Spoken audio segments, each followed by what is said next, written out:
Saudara-saudara, ini saya dengan Pak Ipro di belakang teras ini, teras belakang ini. Kita menghadap gereja Gunung Kriut.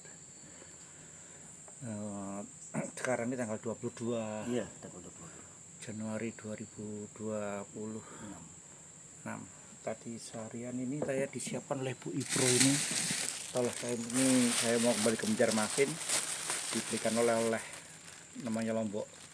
Seumur hidup Anda nggak pernah terpikirkan dibawakan Lombok cara memberikan seperti ini kan, dengan tangkai-tangkainya. Ini tidak ada jeruk, lemon, selain rambutan dan juga pisang pastinya ya. Untuk siang ini sebenarnya saya mau mengulik tentang tadi sharing Pak Epro itu bagaimana katekis awal ketika bertemu dengan umat yang kemudian menjadi Katolik. Ya. Tapi kan umat itu kan nggak selalu hidup. Ya. Ketika dianggap pengabdiannya cukup berakhir maka ya wafat. Nah, kalau sekarang ini kalau diundang syukuran bayi lahir ya senang, ulang tahun ya senang. Sekarang ada saatnya dimana kita kembali kepada Yang Maha Kuasa. Nah, saya mau dengar sharingnya Pak Ipro bagaimana ketika waktu itu Pak Ipro di sini itu melayani umat yang keluarganya wafat itu gimana? Cerita ya pertama kali dulu gimana itu? Ya. Terima kasih Romo. Selamat sore Bapak Ibu Saudara. Jadi siapapun mendengarkan konten kami ini, pertama-tama saya ucapkan terima kasih dan mohon maaf apabila di dalam penjelasan nanti itu agak kurang srek, kurang pas. Namun demikian itulah sebenarnya kenyataannya di tahun 2092 itu. Kok 1992? Ya, 1992 itu 2000 belum lahir kita, nanti sudah mati kita. Di bulan 4 kita di sini, jadi kurang lebih 4 bulan kita di sini, lalu ada umat juga meninggal. Ada yang wafat ya. Ada yang wafat, ada yang meninggal. Namanya berapa orang itu? Satu ya? Satu. Laki-laki perempuan? Laki-laki Bapak Johen. Pak Johen, oke. Johen. Nah, jadi pas mau itu lalu kan keluarga namanya wafat, lalu manggil kita. Nah, nyuruh kita ke rumah bahwa ini ada bapak kami meninggal di gimana ini. Nah, rencana kami memang kalau bisa kuburnya secara Katolik. Nah, lalu bagaimana daya upaya Bapak Ipro supaya bapak kami ini dikuburkan layaknya umat Katolik. Nah, jadi saya langsung kalau begitu, namanya pada waktu itu jalannya susah, kendaraan juga sebagai katekis tidak ada, harus pakai atau minjam jasa orang lain. Ojek. Dalam hal ini ojek. Nah, dari Gunung Riut dari ke Tanjung. Oke. Nah, jadi dari Gunung Riut ke Tanjung, nah, sampai ke Paroki waktu itu masih Romo Marian. Waktu ngojek kena biaya berapa sekali jalan tuh pulang pergi? Kalau waktu itu benar umpamanya 30.000 atau 40.000 pipi. Tapi pada waktu itu cari uang juga agak susah. Solar waktu itu masih berapa? 1 liter 350 kalau nggak salah. Iya, Enggak. Sekitar 500 ya. 500. Nah, jadi ya kita pergi ke sana. Jadi sampai ke sana langsung ketemu Romo. Jadi bilang, Romo, ada apa? Jadi saya langsung bilang gini, umat di Gunung Riut ada yang meninggal. Nah, jadi bagaimana Romo? Artinya bukan kita nggak bisa untuk penguburannya, akan tetapi bagaimana supaya Romo sendiri yang ngubur. Jadi bilang beliau, ya saya mohon maaf karena saya sudah janjian dengan umat yang juga jauh dan mau turni juga beliau. Jadi bilang beliau gini aja, artinya Pak Ipro silahkan kubur di sana itu sesuai dengan tata cara agama Katolik dalam artian ibadat, ibadat sabda, penguburan. Nah, mulai dari rumah ampung pertama, bahasa sini ampung pertama, adanya penghiburan pertama. Setelah itu baru besoknya itu acara penguburan. Nah, jadi dalam acara penguburan dalam artian di rumah tetap sembahyang malamnya. Jadi bagaimana caranya itu Pak Ipro sudah pernah juga, umpamanya peti sudah disiapkan. Jadi gimana caranya, umpamanya yang umpamanya wiro ndak ada, segala macam ndak ada, itu bisa diadakan di sana bagaimana caranya. Nah, jadi ya, jadi kita juga merasa seperti itu kalau kita pulang lagi ke Gunung Riut. Ya memang keluarga mengharap-harap mudah-mudahan nih Romo juga datang. datang. Ternyata romonya nggak ada ya kan. Jadi Gunung semua Riut ke Tanjung itu berapa kilo? Coba cerita. Dari kalau Gunung Riut ke Halong itu berapa kilo? kalau dari Gunung Riut ke Halong itu 7 ada kilo itu ada 7 kilo ada? 12 kilo. 12 kilo. Halong ke Paringin 30 kilo. 31 31 kilo. Paringin ke Tanjung 32 atau 28. lebih. Berapa? Sekitar hampir 40 itu. Ya, 40, 70, 70 tambah 12. Nah. Ya, berarti sekitar 82 kilo Iya, ya. 82 kilo. Nah, Kalau seandainya jalannya tidak anu lah ya, tidak aspal loh ya. Enggak. Jalannya ya jalan jalannya kuda loh ya. jalan Oke. kuda. Jalan kuda bahasa orang kita di sini, bahasa orang Gunung Riut. Artinya kalau mau ke Gunung Riut itu dari yang aspal ke yang tidak pakai aspal itu harus naik gulungan. Artinya celananya harus digulung, bukan nunggu dari pemerintah. Ya, nah, itu pada waktu itu. Nah, jadi sampai ke tempat duka, jadi saya bilang ngomong gini. Ya, artinya kita tidak bisa mengharapkan Romo, artinya secara pribadi Romo mengatakan mohon maaf. Nah, lewat kita, artinya jangan sampai ini tidak dikubur. Jadi kita siapkan malam ini, lalu besok baru kita ngubur. Jadi artinya bagaimana hukum adatnya yang pernah Bapak Ibu saudara-saudara laksanakan di sini, kita juga laksanakan. Nah, memang wafatnya secara Katolik, tapi walaupun demikian tidak menghilangkan hukum adat juga. Nah, baik malamnya itu maupun siangnya. Nah, jadi malam itu karena Wiro juga nggak ada, Biruk ya. Wiro juga nggak ada, segala anu juga nggak ada. Jadi kita bikin dari pohon daun kelapa. Jadi dari daun kelapa itu supaya memerciki peti jenazah itu sebelum dimasukkan itu harus dibersihkan dulu. Nah, setelah itu karena itu juga nggak ada wiro, nggak ada kita ambil kayu yang ada baraknya, yang ada asapnya. Jadi kita kebas begitu, artinya di makam itu. Di makam itu di peti yang di peti itu juga. Jadi sampai ya kita bukan hanya secara apa supaya dilihat orang lu enggak, artinya itu yang memberkati kan Tuhan juga yang memberkati lewat kita. Jadi sambil atas nama Bapa dan Putra dan Roh Kudus. Nah, setelah itu juga kita perciki juga dengan air, umpamanya air suci enggak ada ya. Saya pernah juga diajarkan oleh para romo bahwa ada air, ada garam, minta diberkati oleh Tuhan juga. Memang ada juga tata cara ibadahnya. Nah, untuk pemberkatan air, untuk pemberkatan apa itu garam supaya menolak, bahasa sini tolak bala. Nah, itu bisa di sini. Nah, setelah itu selesai, artinya malam itu jadi sembahyang sudah juga selesai, mayat itu juga sudah dimasukkan ke dalam peti lalu ditutup. Nah, setelah itu lalu para keluarga juga rembuk juga dengan kita bagaimana penguburan besok jam berapa. Jadi setelah itu juga siapa yang menguburkan, jadi kita jelaskan sedetail mungkin. Artinya walaupun rumah tidak ada, suster juga nggak ada, artinya kita tetap kita antarkan saudara kita ini atau bapak kita ini ke persyaratan terakhir. Nah, tata caranya tetap pakai agama Katolik. Nah, jadi pas mau penguburan, yaitu juga tidak ada juga wiro juga tidak ada segalanya. Yang kita pakai yang kayak tadi malam. Ya, kita tadi malam.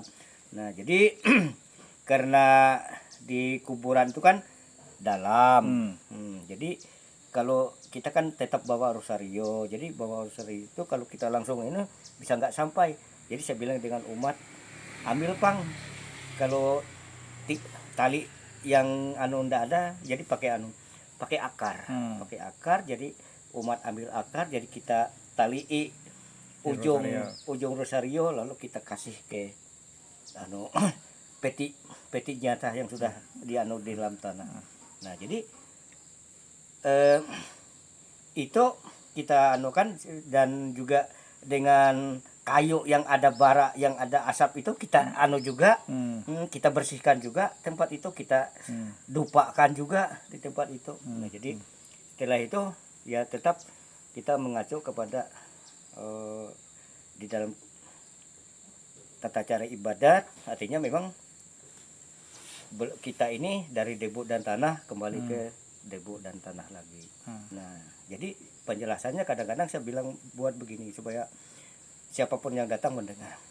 Artinya memang dari debu ini kita jadikan tetap kembali ke debu dan tanah, tapi roh Tuhan yang menguasai.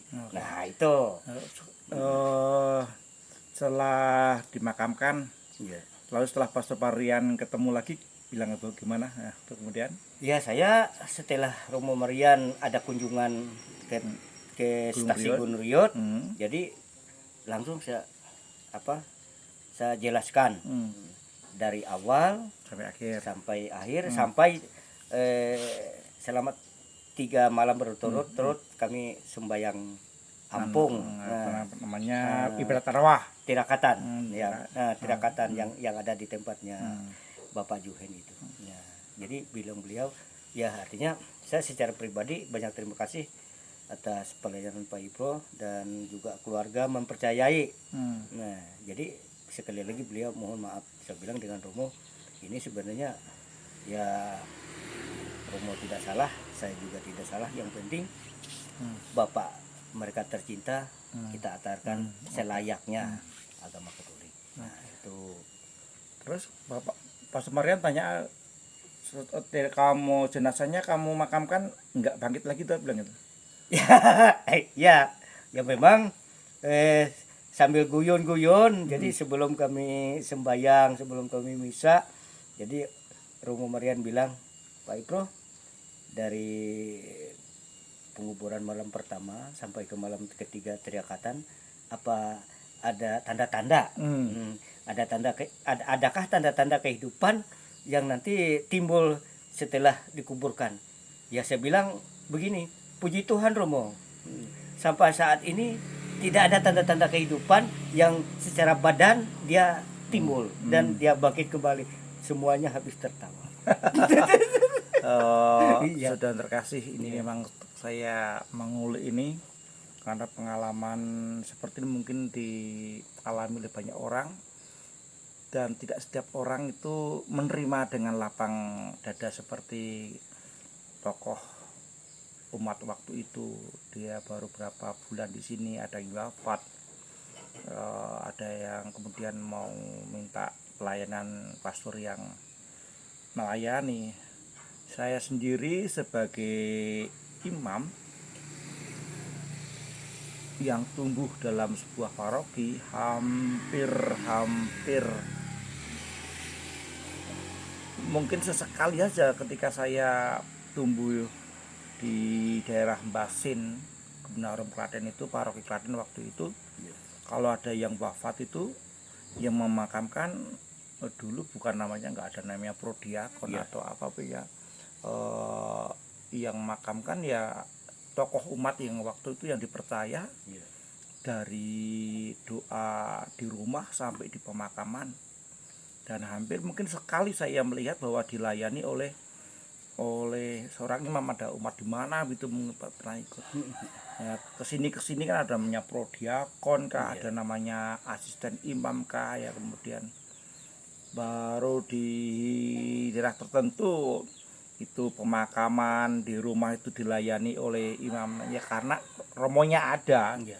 Kalau romonya ada dan bisa pasti akan dilayani. Tapi ketika satu imam, dua imam melayani ribuan umat dan setiap hari itu ada yang meninggal 1-2 orang, nggak mungkin tugas romo itu hanya tiap hari dua misa penguburan saja, misa arwah. misa arwah saja.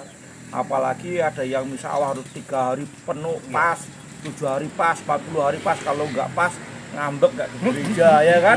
Iya. Itu juga nggak mudah. Iya. Karena tidak ada ceritanya tadi, guyonnya Pastor Marian tadi, apakah jenazah yang didoakan oleh Pak Ipro pemakaman bangkit lagi? Tidak, ya kan? Iya.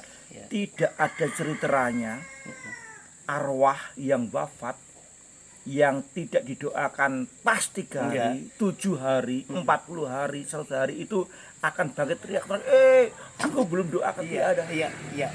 Ya, ini harus dijelaskan dengan lebih baik ya. Apalagi di Jawa hitungannya bukan bikin ukuran 40 hari, 100 hari, itu hitungannya pakai Jawa, Weton, Wage, Kliwon, Senen, ada hitungannya masing-masing ya. Ada hitungan nasional juga macam-macam. Intinya adalah ketika Pak Ipro itu beriman, lalu dengan iman yang sama dengan saudara kita yang wafat, kita hantar saudara kita yang wafat kepada Tuhan sesuai apa yang kita imani, itulah yang namanya iman yang tumbuh. Ya, iman yang dewasa. Tidak mudah ngambek, tidak merengek-rengek. Ya, seakan-akan kalau tidak didoakan, dimisakan karena romonya nggak ada, kemudian masuk neraka. Ya. Kalau dalam ajaran Yesus kan nggak pernah dikatakan bahwa barang siapa tidak didoakan 3 hari, 7 hari, 40 hari akan masuk neraka. Nggak ada, saudara-saudara. Tidak ada ya. Cuma sekali lagi pada semua pendengar, setiap kali Ekaristi, sekali lagi setiap kali Ekaristi dalam doa syukur agung selalu ada sebuah paragraf yang bunyinya kurang lebih berdoa memohon agar jiwa-jiwa yang mengharapkan kebangkitan dihapuskan dosa-dosanya dan mereka mendapatkan kebebasan badan, bersatu dengan para orang kudus. Itu dalam setiap Ekaristi. Diminta atau tidak, itu setiap imam mendoakan itu. Maka sebagai orang Katolik dimanapun berada, dalam setiap doa, dalam Ekaristi selalu didoakan. Bukan hanya untuk kita yang masih hidup, yang berjuang, tapi bagi mereka yang sudah wafat dimohonkan agar jiwa-jiwa orang beriman, jiwa-jiwa orang beriman mendapatkan kebahagiaan kekal. Ini pengalaman Pak Ipro saya kira juga bisa menjadi inspirasi. Mungkin juga ada orang-orang yang juga mengalami yang sama. Pengalaman yang sama bisa lapang dada, tapi juga tidak memungkinkan, tidak menutup kemungkinan ada yang ngambek, kemudian nggak mau ke gereja, kemudian sebagai ketua umat ngambek, nggak mau lagi ngajak umat bersatu karena merasa tidak dihormati, tidak merasa dihargai, tapi tidak mampu menumbuhkan iman yang tumbuh tadi. Itu Pak Bro. Dan kalau tidak salah di doa syukur agung itu kan, doa syukur agung itu kan ada kalimat-kalimat yang mendoakan saudara-saudara yang sudah meninggal. Jadi kan mendoakan saudara-saudara yang meninggal kan Romo tidak langsung mendoakan beberapa orang, tidak, kan semua orang. Kalau bisa itu diharapkan siapa yang saudaranya sudah meninggal, dia berdoa dalam hati, kan umpamanya semoga saudara-saudara yang sudah meninggal, berarti saudara-saudara sudah meninggal, umpamanya bapak saya, Jadi saya sebut dalam hati bapak saya namanya ini. Nah, itu Nah, bisa. itu sebenarnya. Hmm. Nah, supaya lewat konten ini nggak langsung, wih Romo bagaimana ini. Bisa juga kita kan doa dalam hati. Ya alangkah baiknya Hmm. nama itu Ada intensi bisa itu boleh. kita tulis. Nah, kita tulis lalu di intensi untuk hari ini bisa apa. Nah, itu bisa Gak juga. apa-apa. Nah, Saya lagi iman biar tumbuh. Iya. Ya tidak mudah patah arang. Iya. Jadi nggak perlu ngambekan. Karena apa? Karena kita adalah manusia-manusia yang tidak sempurna. Iya. Tidak adil kalau kita yang tidak sempurna itu menuntut orang lain sempurna. Iya. Ya kan? Benar. Tidak adil kalau kita juga melayani dengan apa yang kita miliki, Iya. menuntut orang lain melayani lebih dari apa yang tidak mereka miliki. Ya. Nah, mungkin ketua umatnya sedang waktunya mepet, itu nggak punya waktu ya. Iya. Romonya sedang waktunya mepet, itu nggak punya waktu Iya. ya. Ya, itulah. Sekali lagi, terima kasih Pak Ibro. Sama-sama. Saya berharap bahwa suatu ketika kita punya pengajaran baru, pengalaman hidup sehari-hari, Iya. bisa menumbuhkan iman di mana kita bertemu dengan banyak orang. Lewat konten ini, medsos ini kita sharing, benar tidak, setidaknya kita mencoba memberikan yang terbaik kepada banyak orang yang kita layani, yang diberikan pada kita, sehingga kita pun juga berjalan bersama, tumbuh bersama, bergandeng tangan. Jikalau ada yang jatuh, kita pegang tangannya, kita angkat supaya berdiri dan juga berjalan lagi bersama. Iya. Bukan kita tinggalkan, apalagi kita tendang Iya. supaya tertinggal. Ya, oke. Ya.